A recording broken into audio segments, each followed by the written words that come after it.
It's starting. We are live. I'm alive. It's great Yes, to are be we back live? together. Are we live? Is there a green light somewhere that tells us this is happening? It is happening. There is a It's live happening. Red count. rectangle. Oh, there is. It says live. I think it's live. This is happening. Now it's live. We are here. Well, thanks. Thanks first, D Block and Aravind, for taking the time to join the live stream today. It's been a while. My pleasure. Yes, it's been far too long. Way too long. Way too Yes. long. Yes. And part of our text chat that's been going on since, golly, the days of Star Wars Battlefront and stuff. So for a while. Wow. Yes. Yeah. Yes. So one of them Battlefront was about 2. 80's toys. 80's toys. Yeah. This is a very fun topic. Very close to my heart. But it's a topic with a twist, right? Because it's not our default favorites. It's taking your ultimate favorites out of it and what's left over. Yes. The scrubs. Something. Scrub toys. It's scrubs. Yes. Scrub obscure We're going toys. to the bench. We're going to the second That's second string. The B-side of B-side. toys. It's the B-side. So for this one, the challenge is favorite 80's toys, but taking off of the table, no G.I. Joe, no Star Wars, no Transformers, no He-Man either. Oh. So that makes it a little bit harder. And that also included She-Ra toys as well, the She-Ra line as well, right? The whole thing, the whole He-Maniverse or whatever we would call it. I did Humanity. like the evil horde. Yeah, he was pretty cool looking. He was pretty cool looking, right? Yeah. All right. Kind of the Skeletor wannabe. Yeah. Okay, so in the comments, Mr. C says, "Let's go." Let's go. Yeah. Oh wow. Yes. All right. Yeah. Darn you for beating me to the punch. When is the next? Yeah. That we are in the live stream right now. Not the next one. Not the next one. Yeah. Okay. And back to the 80's toys already. Here, yes, okay, all right. So we got that. Chai Star G says, "I enjoyed the mini die-cast metal Shogun Warriors. They were from Japan and heavy." Yes. Oh, I think I remember those. I want to say, wasn't that around the same time as like the Muscle Men? Remember the little muscles? What a timely one! Yes, I do remember that. Familiar to me at all? Yeah. Not at all. See, with the die-cast metal ones, though, I think they were. See, that's what's kind of hard about this stuff. I think it may have been late 70's, like the Shogun Warriors. I think were 70's. I don't know for sure though. Any relation to the Shogun series from the 80's? Or no? No, completely different. Completely. Okay. So we're crossing universes here. We're crossing the streams here. Destro is the best G.I. Joe figure of all. The shine on his metallic head. Oh, a shout out for GoBots. That's an interesting one. Yeah. We're going to have to throw a flag on that one. Die-cast Shogun. I had Guy King. So cool. Yeah, that's the transforming one. Before the Transformers, they're in this die-cast line. There were two kinds. One was like 3-inch tall, and then the other kind, they transformed. They were great toys. Guy King. I don't know that one. There's a whole conversation before we got started. Yeah, so we didn't do the countdown. No, there's no countdown. Yeah, yes, I know I was late. Yes, all right. Yeah, right. Okay, yes, I was tweeting about the thing. Okay. So yes, an acknowledgement of skateboarding. Yeah, Tony Hawk. Yes. I didn't know if that was a vehicle or a toy. It was tough. It's a gray zone. Yes. Okay, so now Clash of the Titans. Yes. That's a great one. Wow. I didn't know that they had a toy line. Oh yeah. I didn't know that. the Kraken, and I had a Harry Hamlin action figure, Yeah, I had and the Harry Hamlin. Oh, yeah, the wow. whole thing. Yeah. That was a great line. That was a great line. Yeah. I now have to find what year was Clash of the Titans. Was it 81?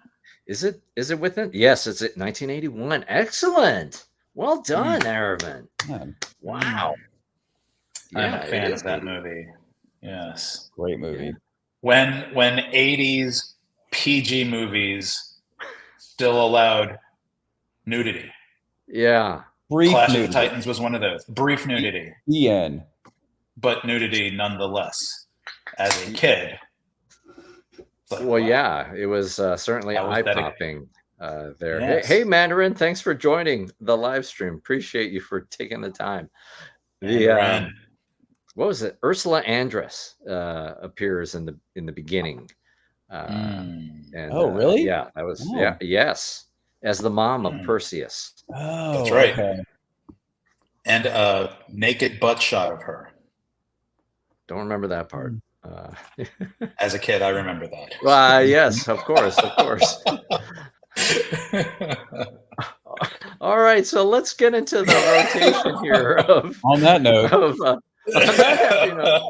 let's get to our list. I've got some props here, but let's start with D Block. D Block. Let's put you on the screen, and let's. So how do we do this? Know that I have a really large head. How about this way? No, this way doesn't work. This way. All right, you're going to be. Oh no, I'm going to move you to this side, and I'm going to just block myself. No. Yes. You lied to me. Tell the story of Muscle. Well, I don't know what the story was. I mean, they were the your weirdest, fandom of Muscle. They were the weirdest things, and I don't know why I became so obsessed with them. They were like these little tiny. They looked like erasers. Is the best way to describe the color of them. Looked very erasery, and I did not like wrestling at all. But man, I loved these things. And didn't they come in like a trash can or something? So you could get them in these like cans, and I loved it. You get like, there would be like 10s and 20s, and there was so many different little figures. I don't know. It was a lot of fun to play with them, and it was just like they were all so unique and out there. I just remember like setting them all up and then using them to knock them down. And I mean, like this one, I remember that like Christmas tree looking one, like what they were just so crazy. So just a ton of fun. And then, the ones that were in the cylindrical prism or trash can or whatever they were, it was just great. Like getting so many. That's awesome. Yes. And I then feel like it was around the same time as like Garbage Pail Kids. Wasn't it like around the same era? It was the 80s. The topic of the thing. You could get a wrestling ring. I never had it, but like there was a wrestling ring that came with them that they could like bounce off the ropes and stuff and fight each other. But I did have the wrestling ring. I did have the wrestling ring. That thing was super flimsy. That thing was super flimsy. I'm not surprised by that. You didn't miss anything there. But yeah, awesome. and that it stood for something. Like that was really great that they were able to turn that into what is it when you millions of I never knew that. I I remembered it was an acronym, but I never knew what it stood for. Yeah. Huh. Yeah, I remember seeing it in Japan actually. So really? I was in Japan mid 80s. Not quite sure what. No, 85, I think 85. And in Japan, the muscle figures are called Kinnikuman, and it's a manga. There's a whole story. There's like anime cartoons and stuff like that. I can't say I remember any of it, but yeah, I remember that, and somewhere I do have one of the manga from 1985. But yeah, that's a cool call out. That's a cool call out. I have them somewhere in my house. Do you remember the names of any of the muscle figures? No. But there was a whole storyline with all of them. But yeah, I couldn't tell you. Can't read Japanese, so no idea. And they didn't. I don't feel like they stuck around a long time. Like I don't remember playing with them for years and years. It was kind of just like maybe a year or two, and then they were gone as quickly as they came in. Yep, I think that's right. Yeah, they did not last long at all. So in the comments, Jim Campbell writes, Dungeons and Dragons had cool figures. I don't remember that.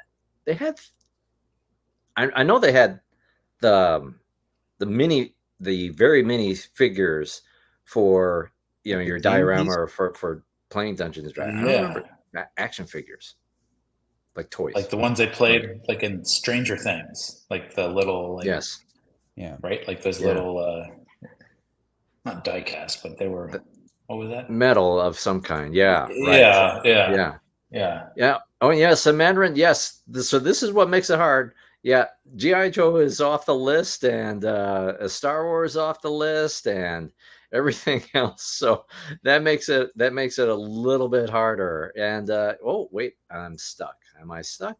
Okay. Yes, I do have. It's present tense. I still have a deep G.I. Joe collection here. Yeah, I need to kind of call the herd. Yes. And then, okay, muscle originated in Japan. Yes, that is correct, sir. That is correct. And interesting with this muscle you've never seen before.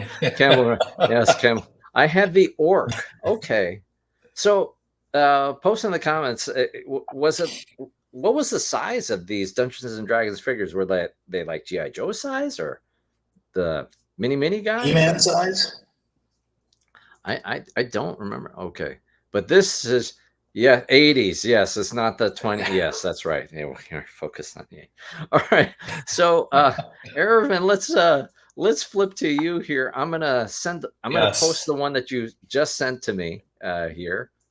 Okay. Yes. Does anyone remember Torpedo Run? Oh, I thought this was Battleship. Okay, no.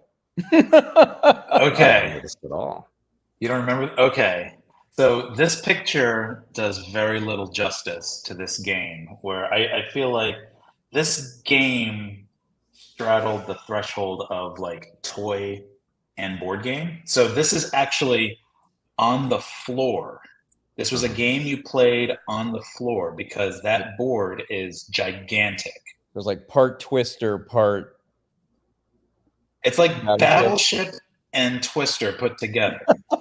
So you set up your ships like on the board, and then you have this submarine that can shoot these discs from the front part of the sub, and it shoots the discs across this board. And on the ships, you have the ship sitting there, and there's like a little slot on the bottom parts of these ships. And if the discs go in there, then the top part of the ship like blows up. It like pops out of the boat. Oh my gosh! And so it was a really fun game of basically just shooting the heck out of these discs and on trying to get your opponent's ships to blow up. And so nice. Very fun. It was one of those games where like I would just set it up and just play it myself and just set them all up and just try to just shoot all of the ships to see if I can get them all to explode. Did your submarine have to be behind those yellow lines? Is that... Yes. Okay. Yes, it did. Yep. And you can see in this image the top parts. You can see the subs and where the discs load on the top. that little looks like a porthole. So the discs go in there, and they would fire from the front. And it was one of those games where I remembered my friend had this, and I remember seeing it coming out. I thought it was around Christmas, and I thought, oh my god, this is so cool. And so my buddy had it. He set it up, and I mean, as a kid, I felt like that board must have been like 6 feet in length. I mean, it was like so huge, like ridiculously big. And after playing it once, I was hooked. And I was like, oh my god, I gotta get this. And so I did, and spent many hours blowing up ships and other boats. So that's a fun one for me. This seems way more cool than Battleship. Yes. Also, I probably would have lost every disc within a week of having the game. Lots of fun to be had. If I can find one of those on eBay, I'm getting it. We're playing it, and you're going to go, yeah, that was kind of cool. I liked it. So it reminds me of Crossbows and Catapults a little bit. Did you have that game? Crossbows and Catapults? I remember the name of it. Was there something Risk-like with that game? It was more like in the imagery, or maybe in the imagery, but you had these castle pieces. You would set them up, and there was a crossbow and a catapult. Yes. And you would chuck things at the other side. Yeah, it reminds me a little bit of that. Yes. I also had a Pirates of the Caribbean toy. I think it was 70s though. And you set up two ships, and they would fire cannonballs at each other, and you tried to knock down parts of the ship. That was a cool toy. But it doesn't count. So 70s. The 70s one. Oh, okay. Yeah. So definitely pre-Jack Sparrow. Pre-Jack Sparrow. Before there was a Jack Sparrow, yes. And also pre-worrying about choking hazards, shooting your eye out, that kind of stuff. Right. Never happened in the 70s. No. 80s, we had lawn darts, so we were good there. There you go. Charizard G says, I play with rocks. Okay, that's great. Yeah. And Star Wars. Okay, so on the D&D figures, they were probably Star Wars size. That's interesting. Okay. Okay, and Mandarin also playing with rocks, so that's unfortunate. Also, the bootleg 80s toys. That's interesting. Yeah, my parents told me to go play in traffic. That's worth a session of some kind. I never knew of Torpedo Run. No, I had never heard of it either. Solid. It's solid. Are your toys still in package like MIB? So MIB Toy Master Museum. No, because MIB. So it's good, Mandarin. You're making me pivot to showing something. So what I would wanted to show here is in the 80s there was a whole yes, I do go to MIB his website quite a bit, but very few of my toys are mint in box. Yeah, Junkyard can say that one. Okay, wait. All right, I think I'm Back of Glass, a perfect SNL reference. All right, so I think I'm current on the comments. So in the 80s, or at least the early 80s, a toy company called Laramie specialized in very realistic toy guns. And so I do have something that I just got here. This is let me go into the one shot. Yes. This is the Commando Strike Force KG-9. So this is a Tech 9 toy. It fires yellow plastic bullets. You load it into this magazine. It is spring fed, and then you pull the priming pin, and then you pull the trigger, and it fires. It Wow. includes 24 bullets here. On the back of it, it has a target. You cannot have this kind of toy today. This is grossly unacceptable. Yes. Yeah, this is not happening. I feel like there was a. Yeah. Good. No. So this is obviously not mint in box, or I think it has been opened. Certainly not mint in mint box. Yeah, it has been opened. But yeah, a simpler time. I feel like there was a period of time in the 80s when they had these very realistic looking water guns. Like there was like a. I had an Uzi. Uzi, yes. Yeah. I remember the Uzi, the RPG rocket water launcher, which I thought was the coolest thing. Like Rambo. Mm-hmm. Like it was like between like Rambo and Red Dawn. Yes. Where I was like, oh my god, the RPG rocket water launcher looks just amazing, and they just had a bunch of those, and they looked very real. I was like, wow. That's like a real rocket launcher. Yep. I think that would have been a special nod. I should have added that to my list. I forgot about that. Of things to add to your eBay queue or something. Yeah. Yes. Yeah, and I think we will get to something in a little bit related to that. Oh. Right. I like so it. In the comments, what about a Game Boy and Micro Machines? So that's a good call. Yes. Yeah, you're gonna get killed for carrying that toy. Yes, obviously. Yes. Yeah. No longer acceptable. Yeah. Yes, Japan still has replica toy guns. They don't require the orange tip, which interesting. Not allowed. Not allowed here. Sega Genesis, Atari. I was into the gaming systems. I think that will come up maybe a little bit later.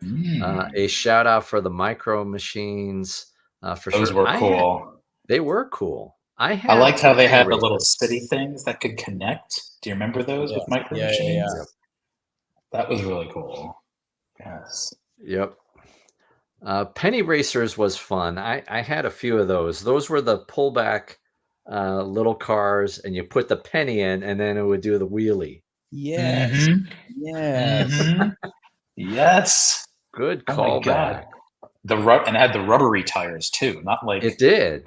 Not plastic, but rubbery tires, so it would really grip. Yes. That is right. I remember those. Wow. Nice reference there. All right. D Block, I think I've got your appropriate number 4. Is this number 4? Oh my god. We'll do it here anyway. Battlestar Galactica. Oh, that is solid. That's solid. So yes, this is a little bit of a cheat for a couple reasons. Number one, if you can't do Star Wars, you gotta at least then get as close as you can, and this was, in my mind, about as close as you could get. The other reason this is a cheat is the version I had actually came out in 1979. I did not get mine until the 80s, though, and I played with it all through the 80s. So I'm counting it, baby. There you go. Nice. There you go. But yes, I had the Battlestar Galactica Cylon Raider, and it was freaking amazing. It was, I mean, both the Viper and the Raider are two of my favorite ships across all of sci-fi. I never had a Viper, but with this always made its way into my Star Wars battles. I was telling Greg earlier, I remember using it to take out Ewok Village, and it was just you could push the wings in and then push a button and the wings would come out, and then it had a little button above the 2 red missiles that the version I had did not fire. They would just kind of shoot out a little bit, and then you could push it back in. But It was just, I had so much fun with it. It did have like little wheels on the bottom, so you could roll it, but nah, you were basic. I never had a TIE fighter. I don't understand how that was a thing, but I never had one. This kind of served as my TIE fighter. And then I did not know this at the time, of course, but over the years, just like learning about toys and the history. So the original version came out in 1978, and the missiles actually fired. And that's when a young boy ended up choking on one and ended up dying from it. And that's why they pulled the Boba Fett firing jetpack, and that's why it ended up being the few that do shoot are so rare, because once this happened, that made who did Star Wars? Was it Hasbro or Kenner? Yep. Kenner had to stop and then make it so that the rocket just stayed right where it was supposed to be. So not only a cool looking toy, and not only one of my favorite things, but also kind of had some historical significance in having to do with Star Wars, which makes it very important. Very nice. I did not know that about the missiles. Yeah. Wow. I had the version of the Battlestar Galactica toy where you could dismantle it. It came apart. And so you could put together a Colonial Viper, or you could put together a satellite thing. But yeah, I was kind of frustrated. You could never fire the thing. It still had the little button, and then the little red missile would go like just a little bit out, fraction of an inch. Like, what is this? Like, and I wondered, did this toy need to get taken back to the store? Was it broken? No, it just is. Well, and what's so weird is like now with Legos, like those will shoot even smaller things, but and faster too, probably. Probably, yeah. Anyway, yeah. As long as it goes through the windpipe, right? As long as you can. Yeah, maybe that's it's more powerful. It just immediately kills you, and that's okay. I don't know. It's more humane. Yeah. Yeah. You're not racking up hundreds of thousands of dollars on hospital bills. Oh man. So on the crossbow and catapults, had that Clash of the Titans influence. Oh, I don't remember a Trojan horse and Cyclops. That's interesting. I love that toy gun. Had a lot of Nerf guns. Tron light cycles, with a cord and rip. I just thought of another one I should have added. I didn't know there was one. I didn't know there was. I'm sending it to you now. Okay. Tron light cycle. That's amazing. Jim Campbell writes, speaking of guns, I heard McFarlane Toys isn't allowed to make guns for their DC figures. So I think that is right. However, with McFarlane, he did have a separate like weapons pack, and it's all guns. It's all realistic guns.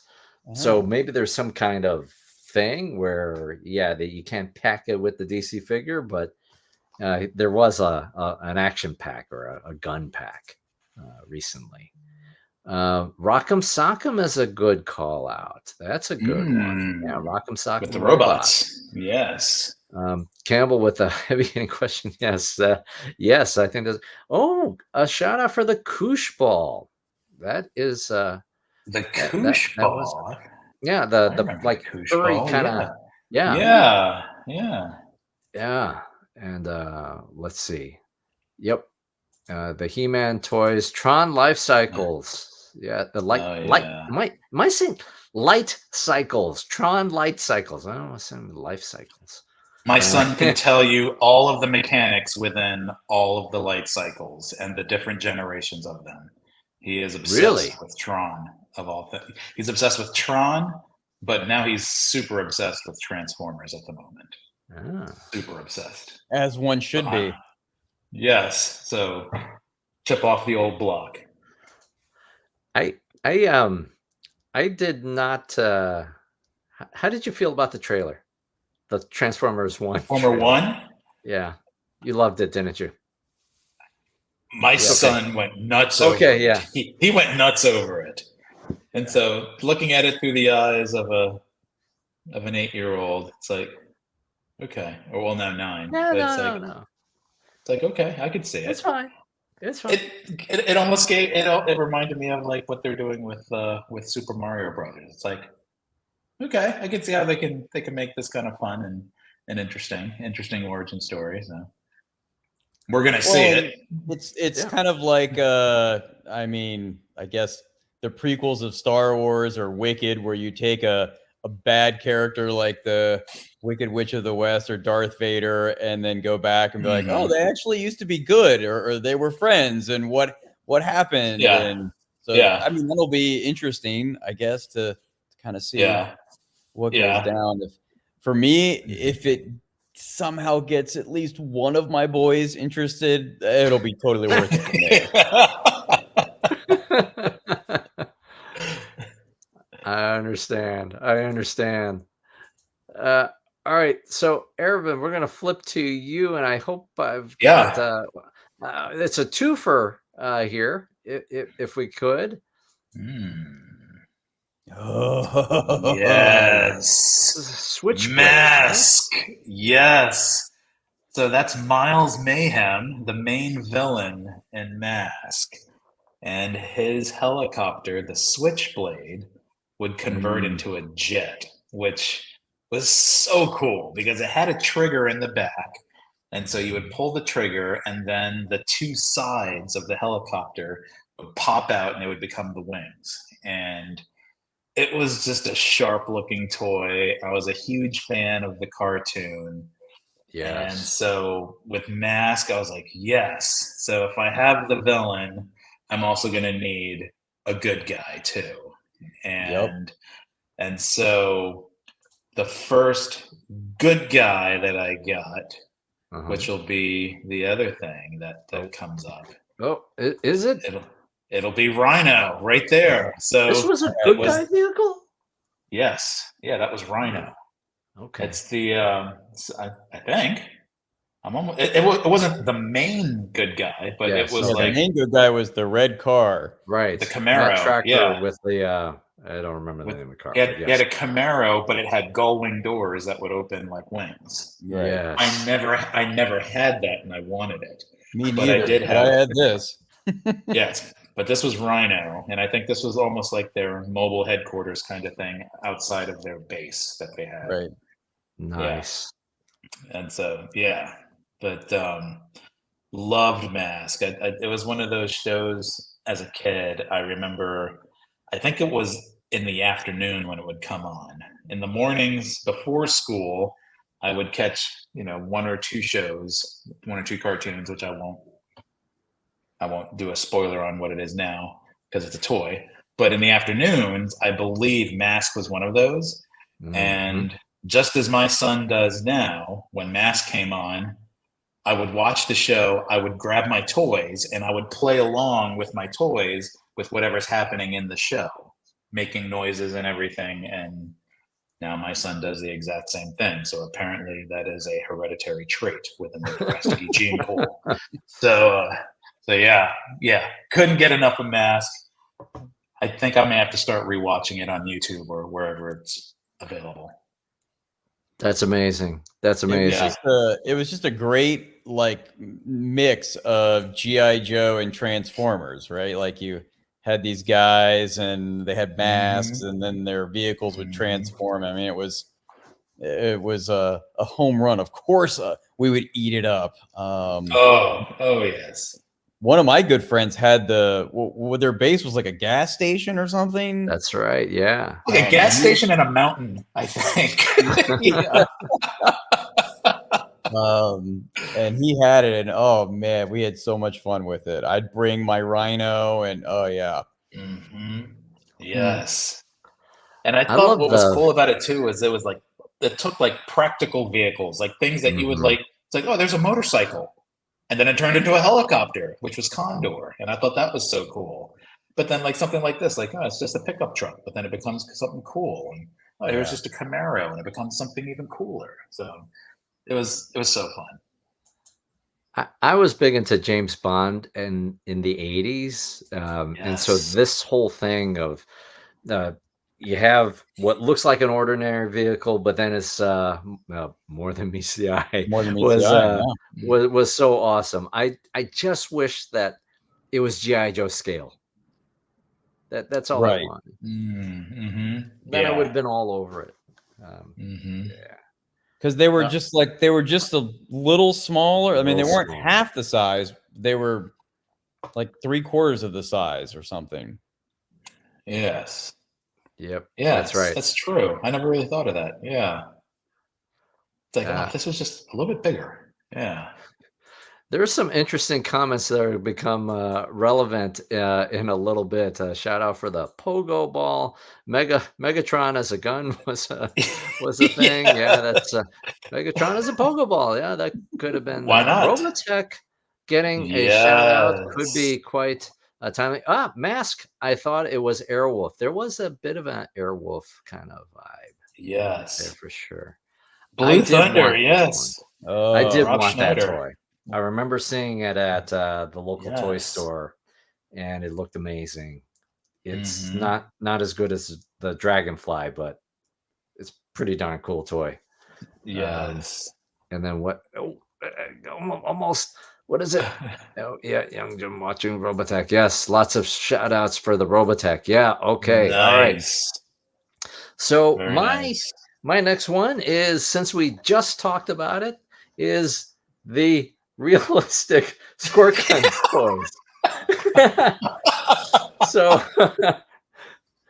this one is actually pretty double barrel. Wow. Unusual and hard to find. Wow. Look at that. Yeah. So I bought this from KB Toys way back in the day. And it broke on me. So this is not the one that I had. But it was special because you pulled this down, you flip this all the way forward, and then you cock it back, and then it'll fire either both shots at the same time, or but you could do one and one. Very fragile. This is made by Laramie, and it's here. Very fragile, but I love this toy. I forget what year it was. My little cousin, one of my little cousins, he had a treehouse thing, and he it wasn't in a tree; it was like on stilts, or I don't know what you call it, stilt house, or whatever it is. And so we used it as the Alamo. So me and him, we were firing down at my dad and his dad and other people, and they were like literally lobbing water balloons at us. I don't know if the treehouse lasted after all the water damage we inflicted on this thing, but yeah, it was amazing, and I love this. The range on this is terrible, but the mechanics of it was just amazing. And then I could do the twirling it around and stuff like that. I just love this one. Not the best toy squirt gun. The Super Soakers were better. The Undertech stuff was a lot better. The RPG was not good, or at least mine wasn't that good.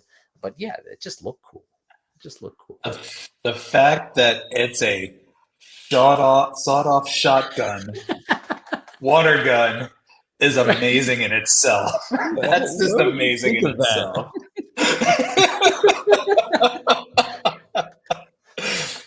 But it's safe. It's got an orange tip, so it's okay. Yeah. I love it. And since I'm here with as an honorable mention, D-Block, you've already seen this before. It's the Finger Pops popper. Oh my God, I remember that. That was awesome. Wow. Still in the package here. Wow. Picked this thing off of eBay some years ago. Hey, I can't open it because it's in the package. That is deep in the archives there. Deep in the archives. And I think it doesn't count because I'm not sure what year it is. I'm not sure. Anyways, yeah. All right. Behold the Finger Pops. Yes, behold the Finger Pops is right. Yeah. Can you hold the gun and yell, "Get off my"? Yeah, you could. It'd probably not be good for anybody at all. Okay. And so here's an interesting comment. Mad balls. So D Block, we exchanged about this a little bit. Anything to say about Mad balls? I loved them. They were kind of right there with. I feel like they were the same for me. They were the same time as Muscles. They were gross. They were disgusting. And the eyeball thing. Yeah. And I remember just like in comics, they'd have ads for him in comics, and I think one of the things I loved about him was that it grossed my sister out, so that made me happy. But they were cool. You could throw them around, you could collect different ones. I don't remember having one that did this, but I feel like there were some that you could squeeze and like slime would kind of come out of them, or like the eyeball, like one of their eyeballs would come out. But I don't think I had any of those fun ones. But yeah, they were Mad Balls were definitely cool. Forgot about those. I feel like weren't a lot of them very bloodshot eyes too? Yes. Yes, a lot of bloodshot eyes. Yeah. Forgot about those. Yeah. I never had one, but I remember them. I had a couple. of them. I don't know where any of them are, if anywhere anymore. Question: where do you store all your toys that you get the kids? Yes, that is a mystery for everybody. That is a mystery for everybody. Toy does not count. Shows toy on show. Yeah. Okay. Yes, that's right. Is Fanboy G waiting for a toy revolution? Yeah. Yeah. They're all toys. They're all toys here. Yes. Before this is your way of prepping, huh? That's right. Yes. My Civil War of toy guns with orange tips on the end. Slime is an interesting call. Get off my plane. Yeah, times were simpler back in the 80s. All right, so I think we come around again. So let's go to the next one for D Block. Yes. Yes. I mean, forgot about those. Wow. In case anyone didn't have one, you could just see this ad right here and go, wow. I mean, I'm not sure there's anything more 80s than that right there. That is solid 80s right there. Yeah. I had the green and purple one, and I mean, hours of fun in my backyard. Whether it was just balancing, whether it was how many hops you could do, doing tricks, lifting your legs up with it, doing a 360 on it. Fancy. I tried using it. I had a basketball goal out there, and I'd like be dribbling with it, and thought, oh, this will make me jump high enough to dunk. It did not. Just tons of fun. I did not know there was a black and red one. I probably would have. I would have preferred that. That looks pretty dope, but I don't know. And it looked like Saturn, which was my favorite planet. So it was just cool all around. I think I had that blue sweatshirt that kid's wearing. I had the socks that the girl's wearing.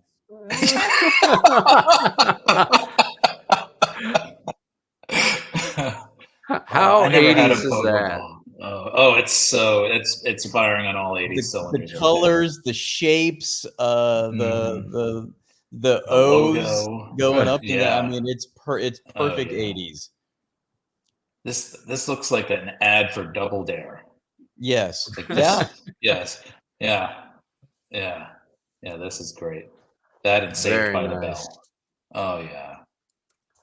Yes, that's a great call out. Great call out, D Block. I did not have one of those. I unfortunately did not have one of those. What were some of the tricks you would do on a pogo ball? Like Could you like were there like skater equivalent tricks? Like, can you do an ollie on a pogo ball? I don't remember the name. I remember the big thing we would do is like when you're jumping and you're squeezing your feet together to keep it in place. So you would jump really high and then you would like kick your legs out to one side and it would go with you. So it was kind of like, skaters they jump up and they take their board and their legs go off. That was kind of the equivalent move. And then you could do 360s, you could do 180s. I mean, anybody could do that, but anybody could do a 180.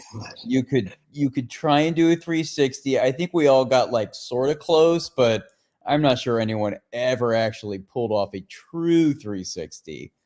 We would set up like cones and you could go in and out of the cones. Definitely I remember spending a lot of time with my basketball.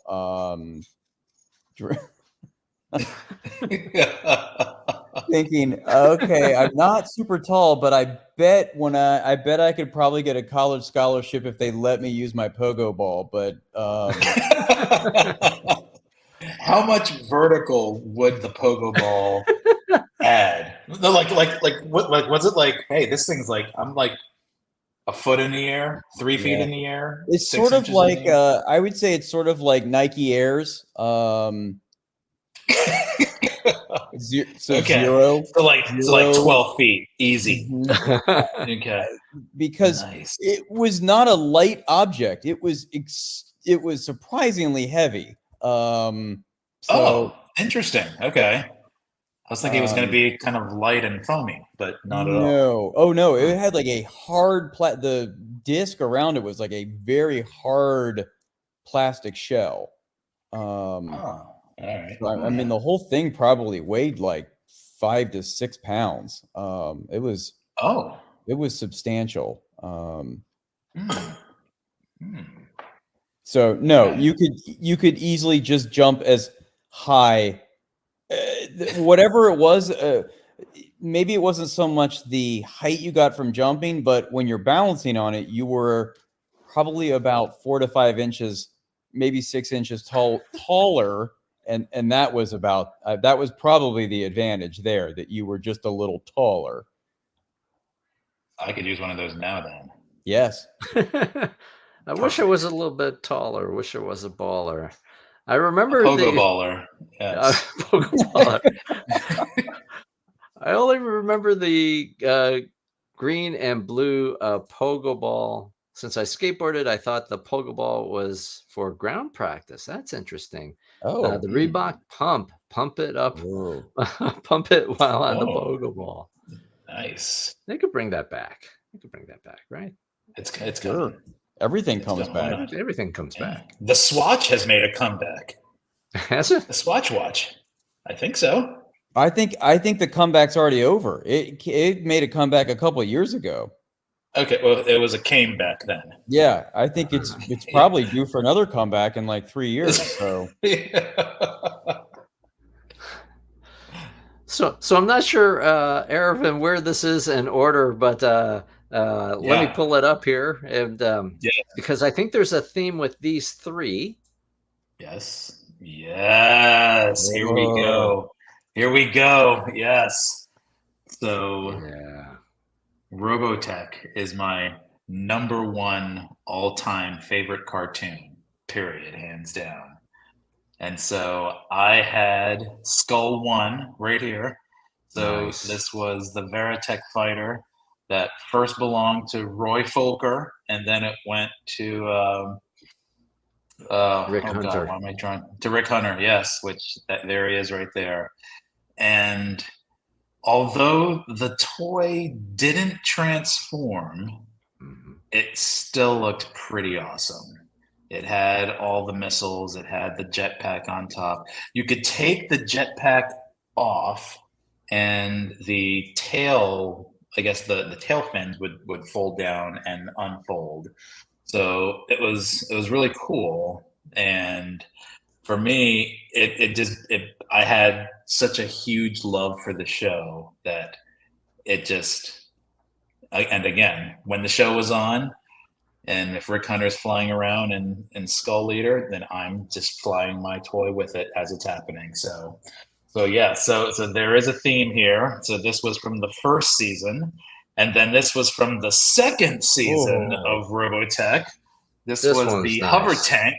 Yes. So this was from the Southern Cross, and Dana Sterling, who was the daughter from Max Sterling from the first season, she piloted the hover tank. She was their leader, and so this was the hover tank in, I think, Guardian mode, and then it could transform into a robot. So I was bummed that it couldn't transform into the actual hover tank version, but I would fold it in a way to where it quasi looked like it as a hover tank, and it was good enough for me, and I got to spend hours of time just pretending that it was, so I was happy and content.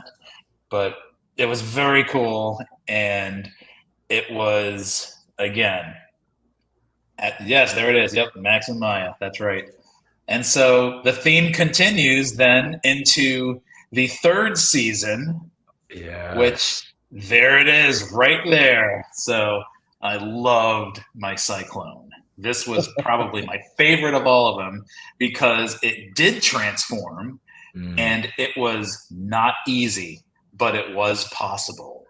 So you're able to have, I think this was Scott Bernard, I think was the name of the guy, and it was the Scott Bernard figure and his Cyclone motorcycle, which came from his Alpha Fighter. Yep, that's right. You had the Sentinels, the Envid, I think was in the third season.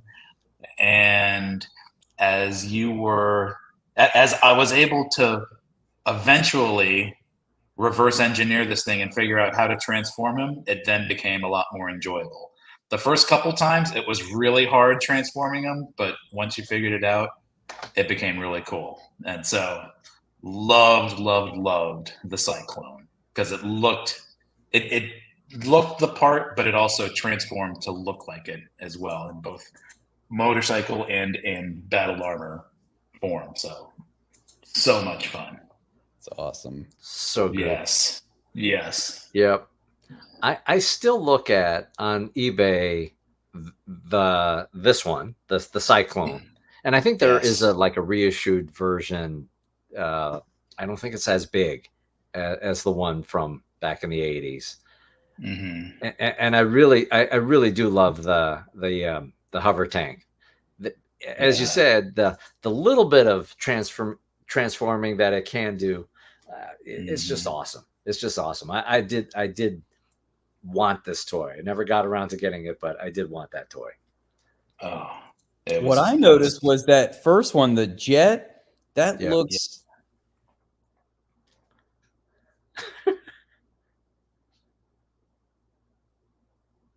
Uh-oh.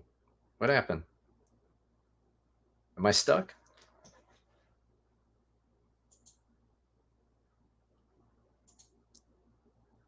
Uh-oh.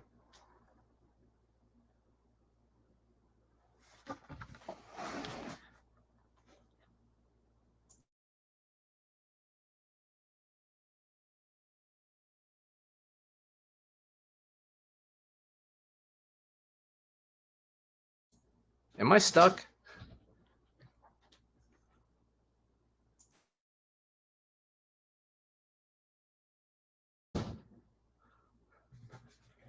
Uh-oh. Am I stuck?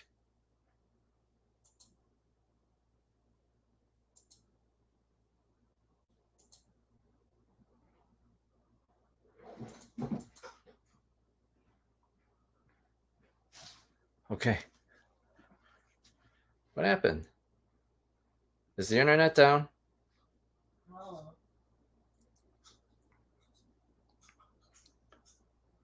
Uh-oh. I'm switching to here.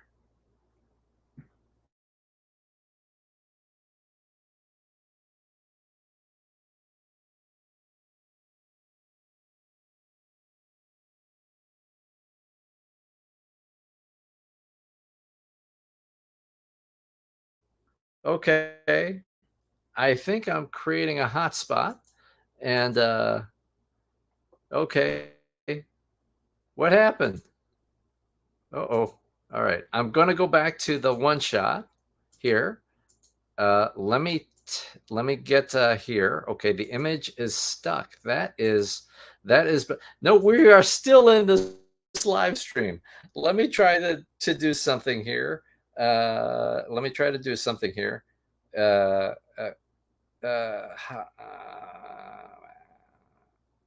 Okay. All right. Sorry about that. StreamYard has not done this before. Everything kind of typically works okay. It said I lost internet. Okay, so that's odd. Okay, Ervin back, and we'll add Ervin back to the stage along with D-Block. There we go. That is weird. That is the weirdest thing. Okay. Sorry about that. All good. Yeah. Okay. All right. So we're back here, and now I'm going to have to switch myself back. So I might flicker for a moment. Yeah. 1 moment, please. Yeah. We were on the Cyclone. You were talking about the Cyclone. But then I was saying that. No. Then we got back to the jet. Yes, to the Veritech fighter. All by myself. It looked like Jetfire from the Transformers. It looked like Jetfire. And it is like it. Not even like, oh yeah, they sort of look like it is exactly the same. Yes. Different colors. Yes. So now the question becomes, which one came out first? Oh, I would think trivia for you. I would think Robotech, right? I think so. Yes. I believe it was in '85 when that came out. And I don't know the full history behind the design that was used, but there was some sort of crossover where they said, hey, we're going to use this same thing between Hasbro and, at the time, I guess it was Harmony Gold. I don't know how it came to fruition, but you are correct, D-Block. They are one and the same. Wow. Exact same. That was an awesome Transformers toy. For me, yes, that was not Jetfire. That was my Robotech toy. Yes. Yeah. Yes, it was. And okay, all right. So yes, sorry everybody. Not sure what happened with the StreamYard thing. Yes, we are back, and what was this? Ervin broke the internet with Robotech. That's right, the net breaker. And yes, I will not sing again. That's fine. Okay, yes, I love it. Okay, yeah, we're not. Yeah, no more singing. Were there licensing issues with the Transformers and Harmony Gold? I think that is the case. Hence, all of the Jetfires that have been issued since look like Jetfire from the cartoon, not the 80's toy. Interesting. Okay. Yes. Yeah. And Blue Sasquatch, thank you for joining. Yes, this is live. As you we can are see live. From the internet foobar that happened a few moments ago. All right. So I think I've got my footing here. Yes. Hey there, Blue. All right. My next one is the Speak and Spell. Yeah. Oh, nice. Yeah. Yes. Yeah. This was by the time that it came out, I kind of aged out of this thing, but there was a game mode. There is a game mode, and it kind of gets like this attitude where it says, say it. Color. Like the Emperor? Say it. Yeah. It's like the Emperor. It just gets like this weird attitude. Maybe you can hear. How do I hit AI with an attitude? Yeah. How do you do it? Spell it. I can't get it to do the game. Okay. Anyways, so this would be in there, and I'll have a bit of a twofer. In the genre of battery operated toys. Yes. So like Tomy was all about this, right? I had the hit and missile. There was the driving game, Digital Driver. There was another one with a motorcycle. I didn't have that one. Blip, which was like Pong, except with LED lights. And then this one, I'm not sure the name of this one. This is the Tomytronic 3D. Oh, so with this one, you put it to your eyes, you look through it, and it's like a three-dimensional experience. Before the days of virtual reality or anything like any kind of wearable thing, there was this powered by several, I think AA batteries, no triple. Yes. Yeah. I remember that, and that game, I believe, has a very Tron feel to it. Yes. Where the enemies that you're shooting have a very strong resemblance to those big the things with the long legs, those flying ships. You are correct, sir. Yes. The recognizers. It looks very similar to that. I forgot about that. Oh, that's way deep in the archive. Wow. Way deep. That's in the abyss of the archive right there. Wow. That was a very fun game. It was the best. Very fun. Yes. It was the best. I think there were several different versions of these things, but this one is what you're talking about. It was the Tron type version. Yes. Nice. ET phone home. Yes, that's right. Oh my goodness. OMG speaks of Bell. Speak of Bell in Karen mode. Manager. Oh man. Where are all the toys at? Yes. Awesome. All right, now we're gonna flip around back to D Block here. I think this is going to be interesting because this is going to be tying into Ervin, something that you've got.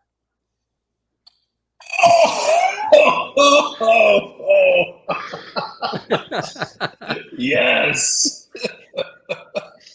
Yeah. Are you the ultimate warrior? I was not. No.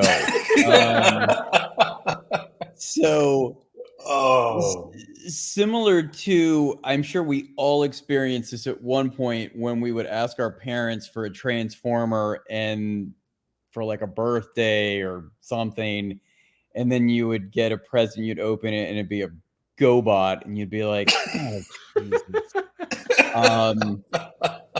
One Christmas, outside of the normal four things of He-Man, Star Wars, G.I. Joe, and Transformers, I was like, I need to have laser tag.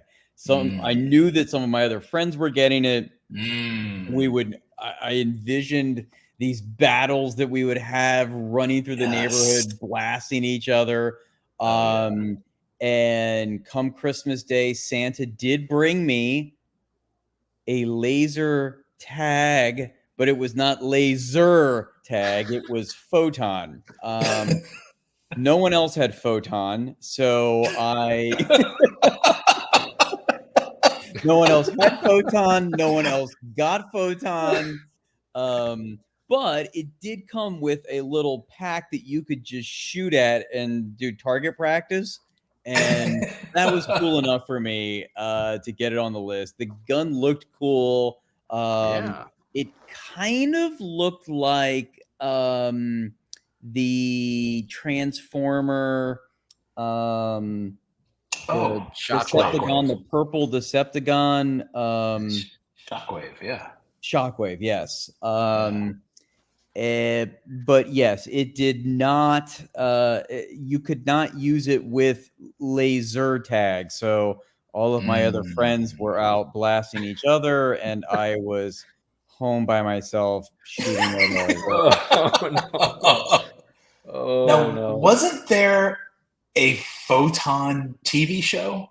There was. Or am I imagining that? There was, right? There was. I remember that. Was it a cartoon or was it live action? That part I don't remember. But I think it was live action. There was a show. Yeah. Oh, yes. See, yeah, at least had a show. So Laser Tag didn't have a show. Photon did. Detective. And I think Gotcha had a movie. Do you remember that? I remember I remember Gotcha. And was it called Gotcha? Yes, it was called Gotcha, huh? Yeah. The paintball. Was it another form of laser tag, or it then evolved to paintball? That was like one of the early paintball systems. Oh, yeah. Gotcha. Yeah. Yeah. And you could, I think, put in like little screws and you could shoot somebody's eye out with it. Yeah. I mean, it was just a projectile launcher, so not that I tried. Little modifier. Yeah, I never tried that one. Made some special modifications myself. Yeah. She may not look like much, but she's got to wear pants.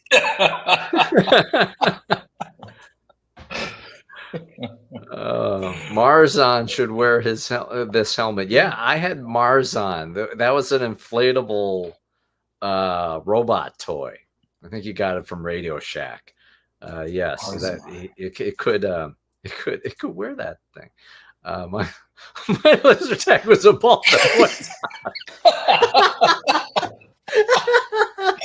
That's like a scene out of a Stanley Kubrick movie. That's straight out of Full Metal Jacket right there. Oh, wow. That's really unfortunate. But effective. Well, yeah. All right, so we'll come Tag, back around. Got you. Yeah, we'll come back around to Ervin here. I gotta get rid of the comment. Okay, so Ervin, we've got. Oh no, do I have it loaded? I gotta fix it. Okay, gotta fix it. Yes. We got this one. Oh yeah. Voltron, Castle of Lions. Oh, yes. This was a huge Christmas gift for me, where this was all I wanted. It's all I wanted. Voltron was such a huge big deal for me as a kid, and this was one of the morning shows that came on before school. So I would get up, I've made my bowl of Wheaties or Frosted Flakes, and I'm sitting there watching Voltron.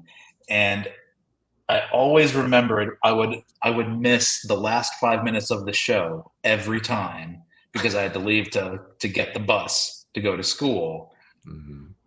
And I remember starting it from the very, very first episode going, this is the greatest thing ever. And in the first episodes, like, I don't know how many, the castle was like an old beat up, like almost like a Castlevania kind of looking castle. And then there was the episode when that sort of shed away, and then this came out of the ground, and I was like, oh my God. Which they then timed perfectly to then merchandise it, and then at Christmas, hey, the Castle of Lions is now a toy. And I was like, oh my God. And so this was the one and only item that I wanted, and Santa followed through. Yes, Nana, the Castle of Lions. It was the coolest because so it unfolds, and on both sides, you can see the hinges there. And so inside it had everything from the spirit of King whoever, the princess's dad. You could like pull this little lever, and the spirit of the dad would like appear over his coffin, which was really cool. But the coolest part, and this is where my ultimate nerdum started as a kid, was so that front door right there that says Castle of Lions, it like opens as a hatch, like opening like upward. The way that it opens is when you turn the castle around, in that middle section, you can pull out this little shelf, and in that shelf was one of the Voltron keys, just like they would use to put into the lions. And so you would take this key, put it in the shelf, and then you would push the shelf in, which would then open that door. And it was like magic every single time. So for me, I would take my Voltron key with me to school every day, put it in my backpack, and then when I got home, I would take it out, put it in my Castle of Lions to push it. It opened the door, and then there I was. I was in the land of Voltron in what was the planet? Not Eternia. That was He-Man. Whatever their planet was. Druidia. We'll call it Druidia. And yeah. She doesn't look Druish, but yeah, it was the greatest thing ever. And so absolutely loved this toy. Introduced the toy to incorporate the lions into it? Like, did they? Yes. Like, did it have like the pods that they would slide down into the lions, or? It didn't have the pods. However, it did come with the little shuttle thing that they sat in when they fell into. I guess it was the pod. Yeah, the little shuttle thing. Yeah, so it did come with a little shuttle thing. Okay. However, this was the toy that went with, because there were 2 sets of Voltron Lion toys. There were the die-cast ones right there, but then there were the other ones where you could actually have the figures that sat in each of the lions, and they were plastic, and they didn't look as cool as the die-cast ones. However, what they did get right, though, was the Castle of Lions. As far as, because I didn't like the plastic lions. When you put it all together, I was like, oh, it doesn't look right. But the Castle of Lions, they got right. And so this was meant to accompany and accommodate that other version of the Voltron toy. I see. Yeah. Yes. I think Super 7 tried to reissue the Castle of Lions to fit their current line of no, not called Castle of Lions. I'm mixing franchises. Was it the Castle of Lions, or was it it was the Thundercats thing? It was the Thundercats. Oh. My mistake. Ooh, that's I'm not sure what the Thundercats base. It was like a big panther with a medallion on it. Yeah. I remember that. Yeah. Yeah, that what a great TV series. When the castle turns into the ship, it's just amazing. It was just awesome. Yes, that was the third part. That was the completion of the arc of the story of the castle, where it started as old busted up thing to like super modern futuristic thing to then it just became a spaceship. I was like, yes. Yeah. That is firing on all cylinders right there. Yes. Yes. So out of convenience, I'm going to switch my 2s and 1s together because my 2 and your 1, Aravind, are going to be the same. So I'm going to do my next one here.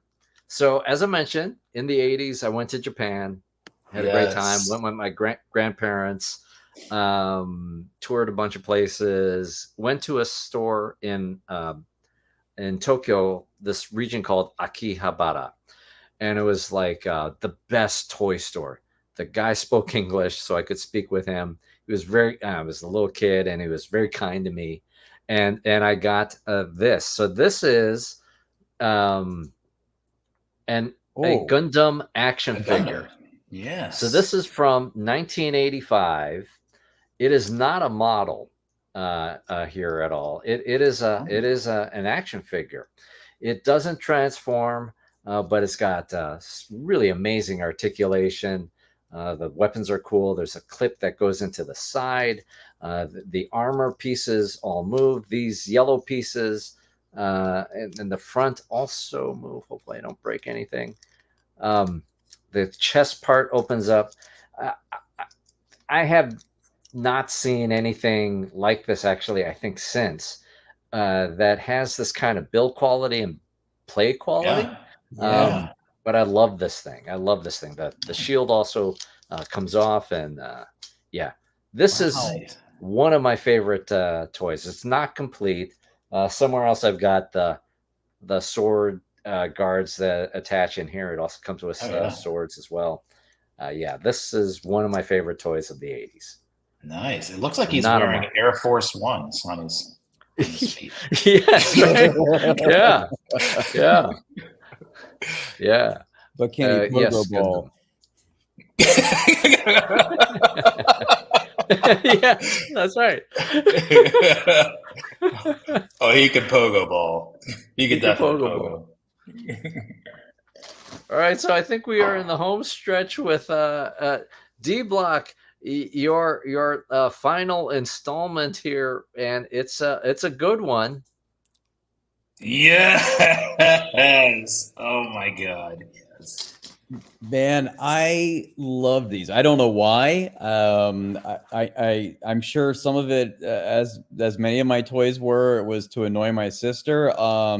She loved what were the Cabbage Patch dolls, and I felt like this was just like an in your face to Cabbage Patch Kids. And I mean, there were all these different series, and each card had 2 different names. Some of them were pretty clever. Some of them were like, okay, that's lame. But I mean, I spent hours going through them and trading them. I remember going into the phone book and calling Walmart and Roses and gas stations saying, do you have the new series 3 Garbage Pail Kids? And having my mother drive me all over town to places that might have them. I don't know, they were a blast. You would put them all over like your Trapper Keeper, and I mean, my friends and I at school, we would trade them and laugh at them. I mean, it was just, they were a lot of fun. That is a nice call out. I forgot that there was always 2 different, I guess it was the same, but they always had 2 different names, right? Yes. Yeah, that's right. So like I'm looking at, and like this one, it says 8A. I'm sure that there was an 8B. And the design was always the same. It was just a different name. Yeah, they looked exactly the same. It was just different name. Yeah. And they went on for a while too, didn't they? Yeah, I feel like there was, I'm sure that they were still making them even after I stopped collecting them, but I feel like I was getting some from like the 4th or 5th series, maybe. I had a lot. I doubt they're worth much, but yeah, I had quite a bit of them. And there was also a Robotech one, believe it or not, because what? Really? Oh yes. Let me dig deeper into the archive and send it to you, because when I saw it, I immediately thought, oh my God, that's the Veritech fighter that's wearing the extra Battloid armor in the episode when Rick Hunter's up in space and he's watching Min-May when they had the whole beauty pageant thing, and that's another story. But yeah, it's total. Yes, I will. Wow. I'll send it here to you in just a second. That's anyway. So that's a good one. That is definitely a Garbage Pail Kids made a comeback. Ervin is my hero. Very nice. Oh, very nice. Very nice. Here we go. I'm sending it to you right now. Currently, my kids have my phone. I gotta try to get my phone back from my kids. Let's see if I can get it off of the computer, right? So let's see. Let me get to applications. Okay. Anyways, while I try to figure this part out, I'm gonna. No, I don't want Minecraft. Don't turn on the Minecraft. turn off the Minecraft. Okay, I clicked the wrong thing on my computer. So let's get to our next one while I try to pull up the image. Oh, here it is. Yes, okay, there we go. We got it. Oh, wait a minute. I've got the keys that you sent. Oh yeah, that was the previous one, and then it should be after the keys. All right, it should be happening. It should be happening. All right. Let me add to photos, and then we'll pull up the other one. Okay, so let's sorry, I'm incapable of doing two things at the same time, apparently. All right, I'm gonna while I figure this part out, I'm gonna pull up the next one, which is our shared pick air event. It is. Yes. Oh, the brutality of it all. Oh, it was so cool. I mean, just so cool. It was. I remember Photon, but laser tag was where the action was. So I'm sorry that happened to you, D Block. When this came out, it was a game changer, big time. The gun, I remember the blaster, like it had weight to it. So it wasn't like, it didn't feel chintzy or cheap. I was like, wow, this is like a real fake laser gun that I'm holding right now. And just high quality. It was the toy to have. I believe it came out around Christmas too, because I remember this being a big wish list item from the big, thick JCPenney Christmas catalog. And this one, oh my gosh, so many hours of fun played with this thing. I really felt like I sharpened my skills as a laser tag marksman with this thing. And it was so great. And then, I don't know if you remember, I think after it was out for a while, they then had, I don't know if it was like a new series or a special edition, but they started making the blasters and they were almost like a grayish kind of color, I think. Huh. And I thought, oh, those look even fancier, but I loved the original though. I mean, it's the quintessential blaster for any kid in the 80s who was gonna pretend they were reenacting a scene from Star Wars, which I did all the time. So this was my go-to, and if any of these come up on eBay, I'm probably going to pull the trigger, pun intended. And so, yes. It was a wonderful toy. It was a wonderful toy.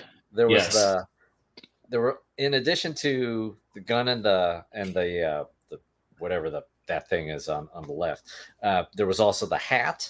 There was a helmet. The helmet looked awesome. There was the vest where you could attach that thing. The target, And there was also a white rifle. I remember that. That's okay. Maybe that's what I'm thinking of. That's right. It was a rifle, and that's right. It was white. I was thinking it was like gray, but yeah, you're right. It was a white rifle, and it looked sharp. The rifle, and there was also a base that would shoot back at you. Oh, I did have that thing, and it didn't work very well. But the other stuff, really cool.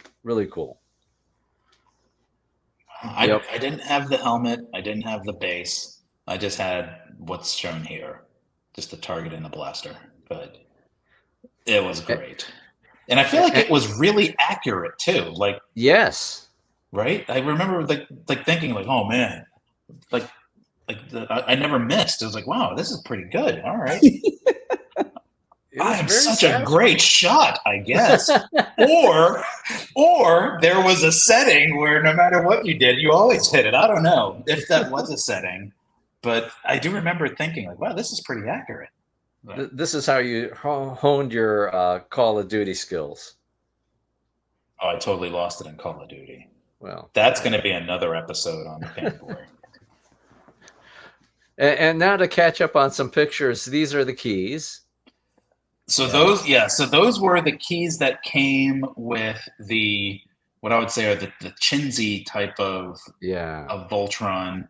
But the one for the Castle of Lions was similar to this, except I feel like it was a better quality, but I do remember it was gold. It was a gold colored key. So like, so it didn't have so much of a plasticky look, but this gives you a good idea of what I was carrying with me at all times when I was in school in my backpack. It was very similar to that. Very nice. Never lost it. Somehow I did lose it because I no longer have it. So I don't know what happened to it, and that opened up a wound. Thank you. Wow, sorry. More for the therapy session. Yes, and there it is. There we go. There it is.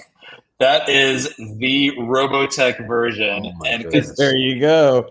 Yep, because I can pull up the actual Robotech figure. I'll look it up, and then if you put them side I remember by side, that one. Right? I remember that one. Yeah. Right. Yeah, because those two white things next to his head, they would pop up, and then a whole bunch of missiles would fly out of there. Exactly. Yeah. That's pretty crazy. Well, I was just looking at which ones still are valuable, and that's actually one of them. Oh. Hothead Harvey. Yeah. Hothead Harvey. There you go. For the Robotech crowd or the Macross crowd. What's the value on them? It's at 100, so I'm guessing I'm guessing $1.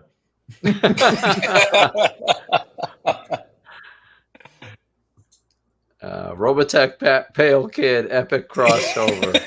There it is. TriStar G asks, if I send you a pic of a balled up wet sock, will you show it? I think I saw a picture of hence the wet sock tag. Yes, that's again, there's nothing wrong with taking that to a counselor of some kind for work. Oh man. Picked up the toy at Walmart. Okay, so was that the laser tag, or was that the Castle Alliance? Great to hear from you, Nana Madison. That is cool. All right. Well, I think we got through the list, except for the technical challenge, which I still don't understand what happened. Everybody got to hear me. Yeah, yelling for my kid to bring me my phone so I could jury rig my internet, but I don't know together. But everything's fine. Everything's fine. Nice. Well, cool. Oh wait, we got one more comment. Yeah, the sticker. The sticker was wow. You got it from Walmart? Jeez. Nice. Okay, that is cool. Nice. Your Walmart is better than mine, for sure. My Walmart is probably one of the worst in the state of California. Anyways, that's what everyone says about their Walmarts. Yeah. Well, yeah, I don't know. Mine is pretty terrible. Well, this was great. I'm glad we finally got to do this. Me too. Yes. Overdue. Long overdue.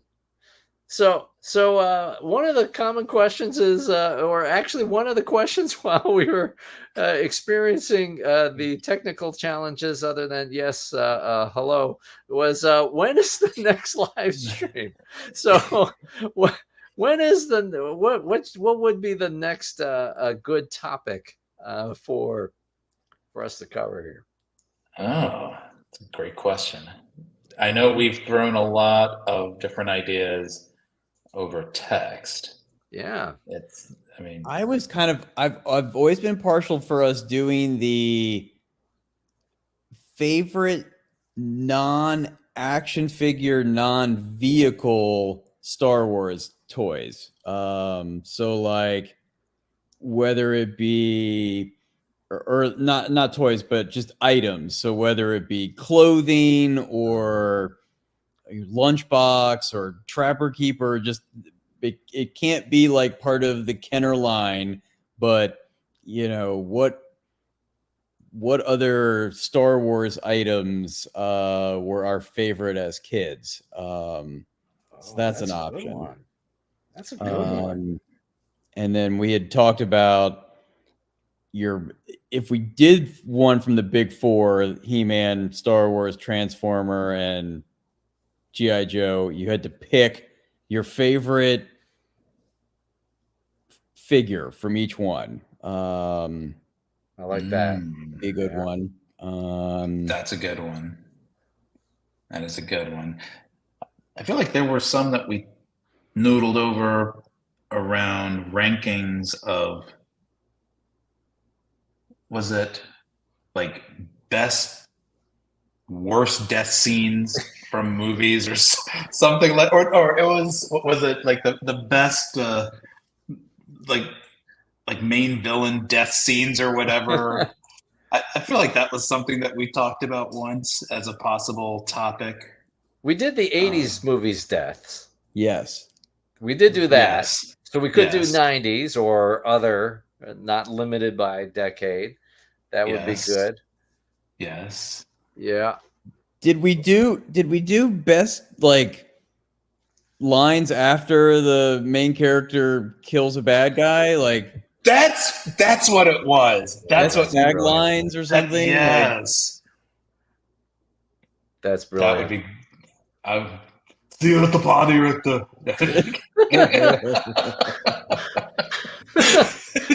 But that would be the problem, right? Would it only be okay? Like, so then you could say no Arnold. Oh no Stallone. No. Oh no! Because there's some good ones. Oh man! I do like that.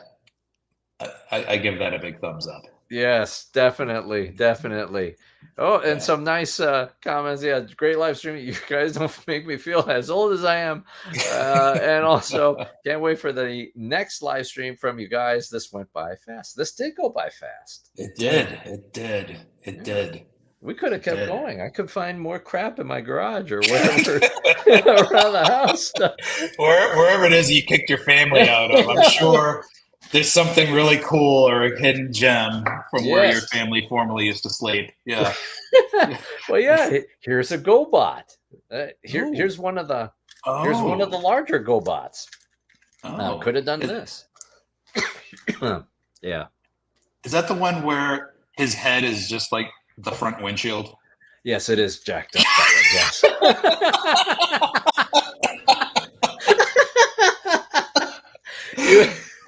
You remember correctly.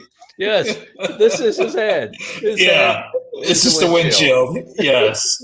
Well, there's another one that looked like just a futuristic car where it was literally just you break the car in half and the front part of the car was his head, and it was like,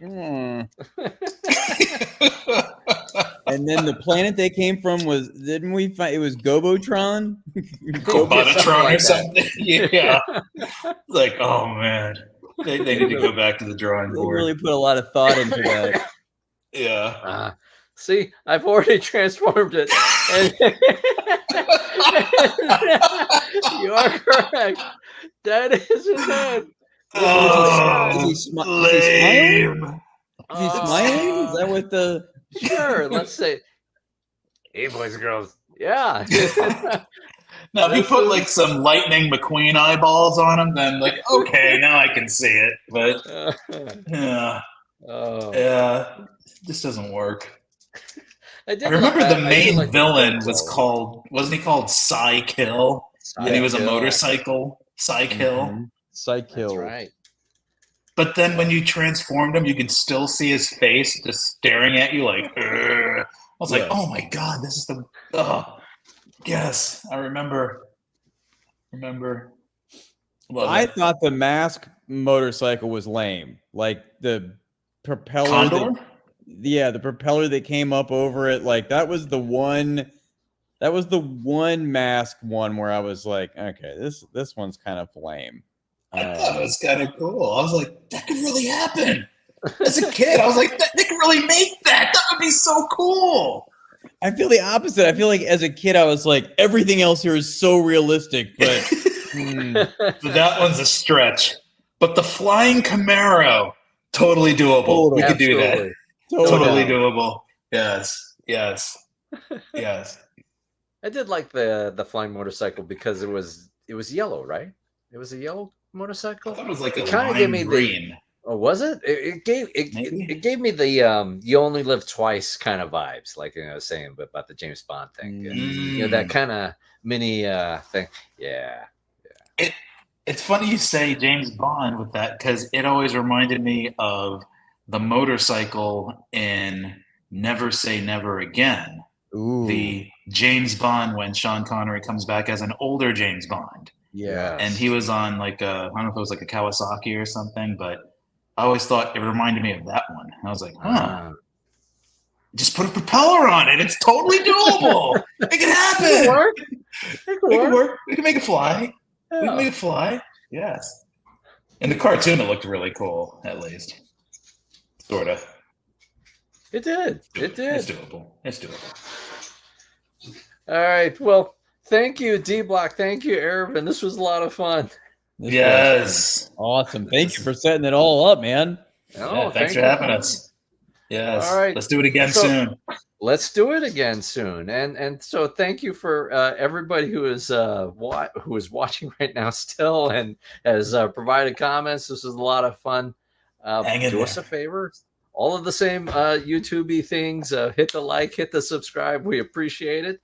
And until next time, this has been the Fanboy Cantina. Take care. See ya, D Block. See ya, Ervin.